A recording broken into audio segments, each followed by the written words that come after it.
Hello, and welcome to Web Relates. Today we're looking at the Malicious Compliance subreddit. Our first story is by The Floor is Benny Lava. Turn my service off right now. Okay. I work for a major cable internet, TV, and home phone provider. The one that is probably the most hated. You know the one. The department I work in is responsible for either saving a customer or turning their services off. Call came in, transferred from our tech support team, and by this time the customer was already on the phone for an hour.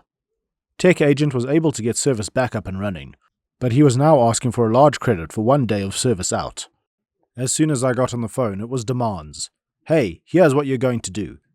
If you can't do this, then turn my service off immediately. I no longer want to be a customer. I tried to calmly explain to this very rude man that I could not credit him over $200 for 1 day of service, but would be more than happy to process a credit more appropriate.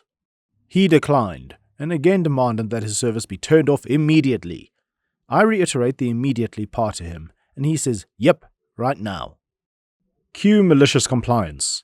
I turn off all his services right there that very second. He starts screaming that he was watching that, and what am I going to do without internet? I told him that I was only doing what he asked. This ended with me restoring service and giving him a credit appropriate to his 1 day outage, which we figured out was user error on his end.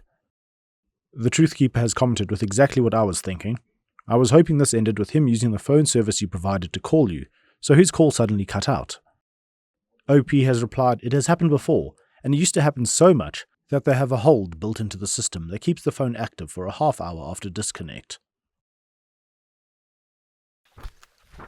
Our next story is by Exotic Chemist. You have to pick me up. For context, my brother is an inconsiderate douche canoe. It was a free day for me. I had a job with random scheduling, so it was either a weekday or a weekend. I'm chilling at home, about to cook up something for dinner, or late lunch, when I get a phone call, 4:30 p.m. My brother called me and expected me to jump up and go pick him up from his job, because none of the family were available on a busy weekend for them.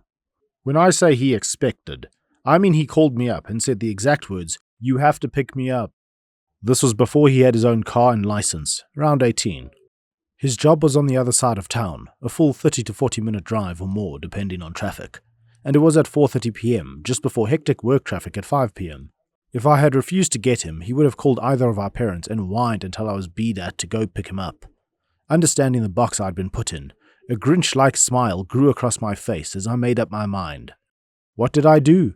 I picked him up, and then made 3 stops along the way home. 3 long stops. The first was at a gas station. I had been low on gas, and he couldn't complain because I was his only ride. At the second stop, I pulled in at a restaurant to eat inside. Tijuana Flats. The whole time he's complaining that I should take it to go, and they were only 15 minutes from home. The whole time he's whining about me wasting time, and that he had to do homework. That homework took like 10 minutes, and then he just passed out with his TV and Xbox on. Eventually, he even called Grandma to complain. So much so, she called me, to ask if I had offered to buy him any food while there. I did. Then told him, tough, he wanted the ride, he got it. And finally, at stop 3, a supermarket 4 miles from home, I needed a few groceries. Around 6:15 to 6:20 p.m., when we finally got home, he complained like a bee to our parents, Grandma and Dad. But when my dad got home from work, he just laughed, gave me a high five, and was like, why didn't I ever think of that? And I was like, hey, maybe next time. I'll come along so we can make a few extra stops. P.S. He had been doing the you have to give me a ride thing without a please in sight for a while now, and it was starting to get on everyone's nerves.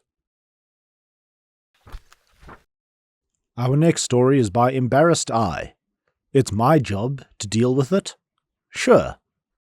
I work in public services. It was a new role, and I am the first and only one of me. Essentially, this means that my job scope can be pretty broad, and I have a lot of fingers in a lot of different pies. I have also gained the reputation of a no-nonsense problem solver. Cannot for the life of me think why. So when the people have issues, they tend to come to me. I was busily hashing out a few tasks last week when I get something else slapped onto my plate. A manager of a service we commission with, appropriately named Karen, has apparently been working her way through people because she isn't getting the resolution she wants. So one of the managers in finance wants me to look into this for Karen. Now, a thing to note here is that every April we increase rates along with inflation, but she didn't get it. Thing is, it's out of our hands. The services we commission from her are funded between us and another separate public service, PS2. We pay half, PS2 pays half, but we haven't paid the increase because PS2 haven't agreed anything yet. What can I say? It's the public sector. Our team's conversation goes something like this. I say, "Hey, finance manager, I can't actually do anything about this because..." Finance manager, cutting me off, "This is your job. It's your department that deals with these contracts, so deal with it.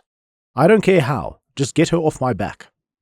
Now that's mostly paraphrased, except for that last sentence which he said verbatim. I don't care how, just get her off my back. I write in chat, to confirm, I am to deal with this and you do not care how? Finance manager says, yes, for Christ's sake. I crack my knuckles and get to work, sending her the following email and CCing in finance manager and my own manager. Dear Karen, I apologize for the delay in the inflationary increase for service. However, as this is jointly funded between ourselves and PS2, we are beholden to their financial timelines. As PS2 have not yet agreed to the 4.1% increase, we are unable to process it. Regardless of how many individuals you contact, this will remain the case until PS2 see fit to approve. In instances such as these, our recourse should be to head down to the offices of PS2 and begin smacking naughty bottoms.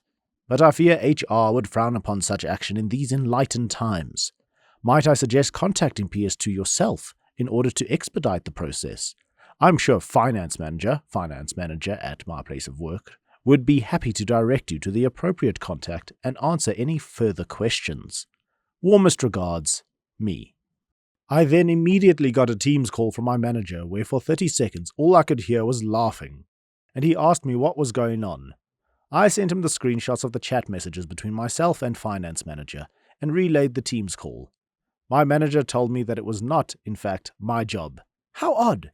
And later that day, finance manager apologized, but also warned me that, in the future, you should probably hold back on the bollock-withering sarcasm. People might not find it amusing. I think I'm hysterical, personally. I agree with OP, I think they're hilarious as well. And bollock-withering is certainly an adjective I want to try incorporating into regular conversation.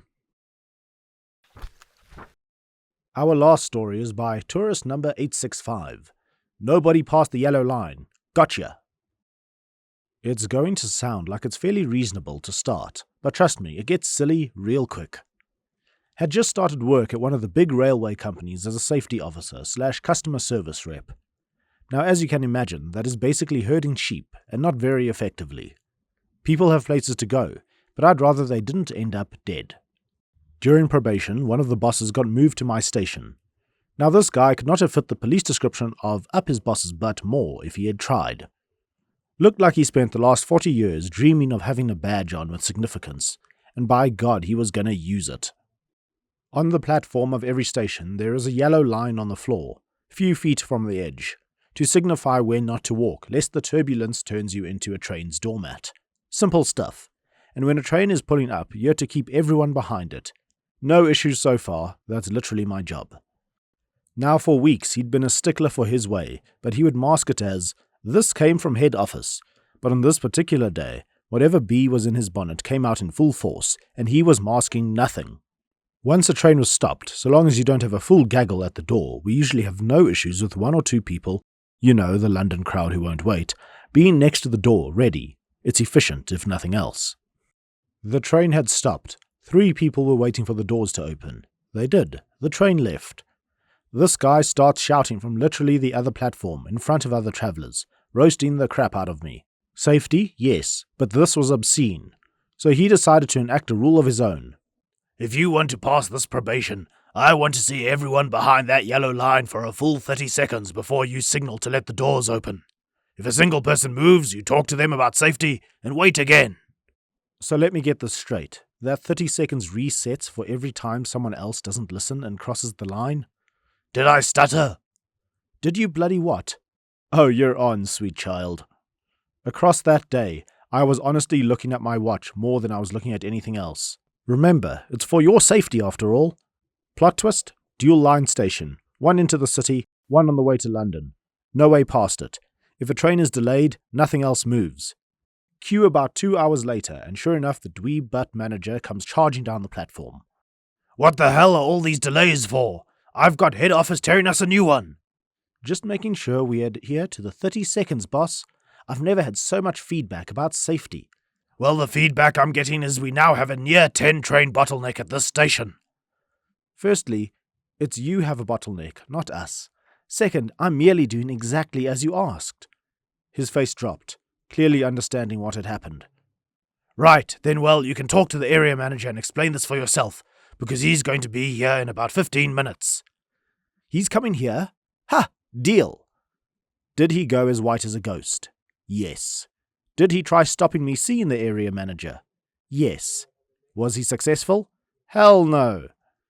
What ensued was maybe a 20-minute conversation between me and the area manager.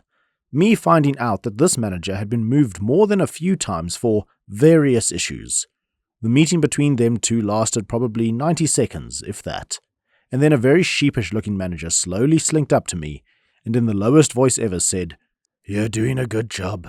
I trust you to use your judgment with the onboarding process." And then immediately scuttled away. He's moved on since, but apparently it was a personal request this time. Can't think why. Okay everyone, that's it for today. Thank you very much for watching.